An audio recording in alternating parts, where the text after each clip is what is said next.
दिलों में नूर ईमान भरने वाले उस मेहरबान कादिर मुतलक अल्लाह के नाम से आगाज है। बिस्मिल्लाहिर्रहमानिर्रहीम। शुरू कीजिए।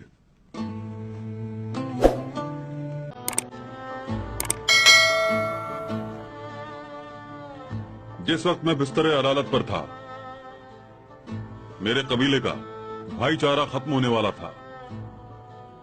और दुख की बात तो यह है कि एक तरफ मेरा बेटा था और दूसरी तरफ मेरा मुंह बोला भाई, जो मेरे औताक में ही दस्तो गिरेबान हो गए।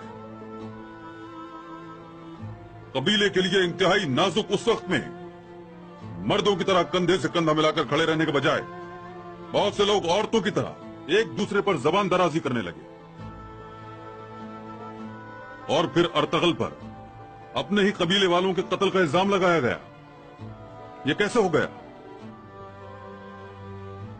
तो पहले यही मसला हल होना चाहिए भाइयों। हाँ बोलो कुर्दोगलो।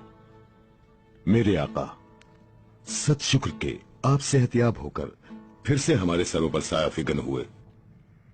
उस वक्त जब आप बिस्तर अलालत पर बीमारी से लड़ रहे थे, सरदारजादे गुलदारों ने आपके हुक्म की खिलाफ वर्जी करते हुए अर्तगल को हलब रवाना कर दिया। मैंने सिर्फ इसलिए कि आपके उसूल न रोंदे जाए कहीं, अर्तगल के पीछे कुछ जवान रवाना कर दिए, लेकिन वो सब कत्ल कर दिए गए। मुझे लगा ये अर्तगल का काम है, लेकिन जब उन शहीदों की नाशों पर जाकर मैंने जायजा लिया तो पता चला कि ये वारदात सलीबियों ने की है। ये तीर मेरी बात की दलील है। मेरी हर बात जिरगे में हरफ आखिर होती है।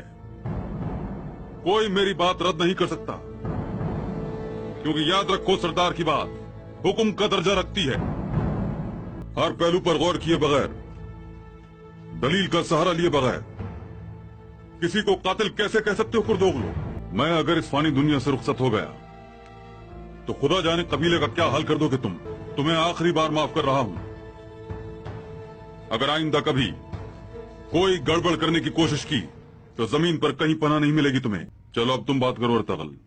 हलब का बताओ, क्या है वहां का अहवाल?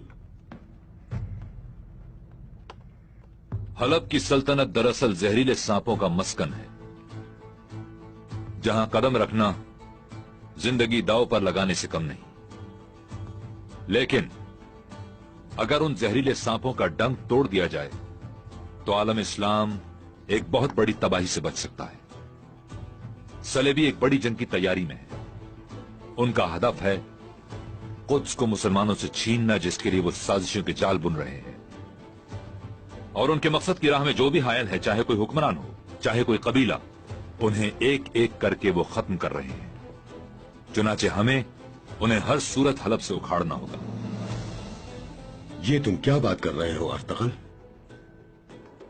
पूरे आलम इस्लाम का दर्द लेने से पहले ये तो सोचो कि पड़ाव के लिए जमीन तो मिल नहीं सकी हमें, और तुम हमें हलब पर कब्जे का कह रहे हो।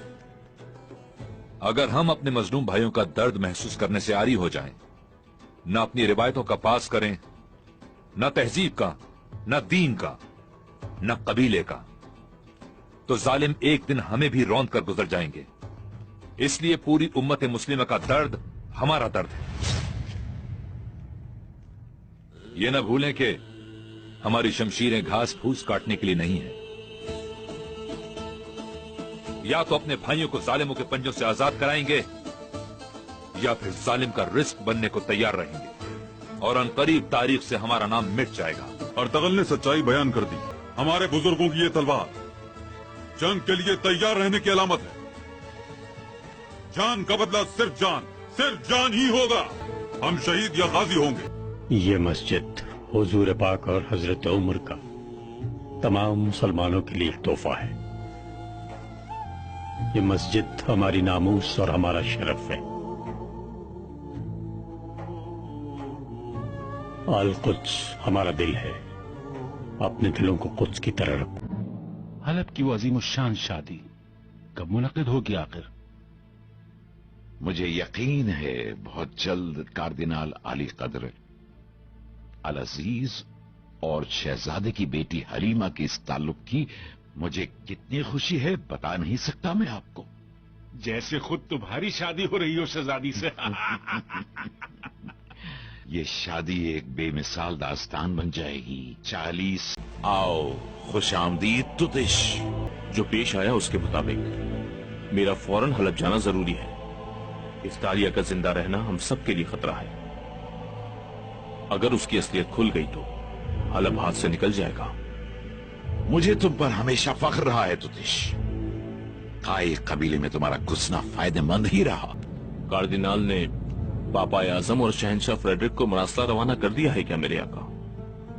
नहीं, या फिर गलत बयानी कर रहा होगा। वो अंदाजे से ज्यादा मुश्किल साबित हो रहा है तुतुश। मुझे लगता है कार्दिनाल को भी और जोवानी को भी अनकरीब किसी मुसलमान की तलवार का शिकार बनाने का खेल रचाना होगा। समझ रहे हो ना तुम? तेतोश, जाते हुए अल अजीज के लिए मेरा तैयार किया हुआ खुसूसी तोहफा जरूर लेते जाना। छोटे शहजादे के आ मिलने की खुशी में दी गई इस पुरतकल्लुफ ज़ियाफत में आपने जिस मोहब्बत से शिरकत की वो मेरी इज्जत अफजाई है। अपनी होने वाली मलिका हलीमा सुल्तान की खुशी उनकी आंखों से झलक रही है। अल्लाह का शुक्रगुजार हूं जिसने ये शादमानी का दिन दिखाया। अगर आपकी इजाजत हो तो हलीमा सुल्तान की जानिब से शादी के लिए हाँ करने की खुशी में एक हकीर सा तोहफा पेश करना चाहता हूँ। खास तौर पर खरीदा था ये हार। अस्सलाम वालेकुम। वालेकुम अस्सलाम। फरजंद, किस बात पर अफसरदा हो तुम? खैर तो है? एक एक करके दरवाजे बंद हो रहे हैं, रास्ते अजनबी होते जा रहे हैं। दुनिया के इस कफस में दम घुट रहा है मेरा। तुम्हारा हाल मुझसे पोशीदा नहीं है बेटा। अल्लाह अपने प्यारों को आजमाइशों से गुजारता है। कमाल सब्र की कोख से पूछता है। सब्र से अच्छी कोई छांव नहीं है दुनिया में। जो बीज मौसम की सख्तियां बर्दाश्त न कर पाए वो फल नहीं ला सकता। फरजंद, खज़र अलैहिस्सलाम कौन है जानते हो? जी, उनका मुबारक नाम तो सुना है। कहते हैं अल्लाह की राह में जिहाद करने वाले एक लश्कर के सिपाही थे। वो लश्कर एक ऐसे मकाम पर घिर गया कि एक तरफ दुश्मन और दूसरे गर्मी और प्यास की शिद्दत थी। सब फना हो जाते वहां। किसी एक को जान पर खेल कर पानी ढूंढना लाजमी था ताकि लश्कर बच सके। गर्मी ऐसी कि इंसान की अक्ल खप होकर रह जाए, बहादुर हिम्मत हार दे, ताकतवर की कपकपी छूट जाए, आंखों में अंधेरा छा जाए। अभी लोग सोच ही रहे थे और खिज़र अलैहिस्सलाम रवाना भी हो गए। वक्त ज़ाया किए बगैर एक फैसला किया उन्होंने और निकल खड़े हुए। और जब वो पानी लेकर लौटे तो लोगों की समझ में आया कि एक आम पानी नहीं है। उनका लाया हुआ पानी आबे हयात था। वो पानी इंसान अज़ल से जिसकी खोज में था, चंद लम्हों में ले आए वो खिज़र अलैहिस्सलाम। आबे हयात क्या है तुम्हें मालूम है? नहीं मोहतरम। आबे हयात इंसान को मौत से बेलियास कर देने वाला पानी है। ये जो बदन है ना पानी, आबे हयात पी लो तो मौत ना आए कभी से। आबे हयात ईमान है। आबे हयात इश्क है फरजंद, इश्क। आदमी को इंसान बनाने वाली, मौत को जिंदगी देने वाली, इंसान को अल्लाह तक पहुंचाने वाली शय। अच्छा, तो फिर क्या हुआ? लोगों को जब आबे हयात की हकीकत का इल्म हुआ तो वो लोग पागलों की तरह उसकी तलाश में निकल पड़े, लेकिन वो किसी को नहीं मिला। क्योंकि आबे हयात उसके पीछे भागने वालों को नहीं, बस अल्लाह की इबादत करके अखलास और इश्क के साथ कुर्ब इलाही चाहने वालों पर लुत्फ व करम है मौला अजीम का। आबे हयात तो खल्क की खिदमत करने से मिलता है। चलो उठो और ये मायूसी की धूल छाड़ दो खुद पर से। मरने के बाद जैसे दोबारा जिंदा होना है ऐसे ही उठ बैठो। यूं पड़े पड़े खिज़र अलैहिस्सलाम का इंतजार मत करो। तुमसे वाबस्ता जो लोग परेशान हैं तुम उनके लिए खिज़र हो। आबे हयात सिर्फ उसे मिलेगा जिसे ईमान की तलब होगी। तुम उन सब के लिए वसीला हो।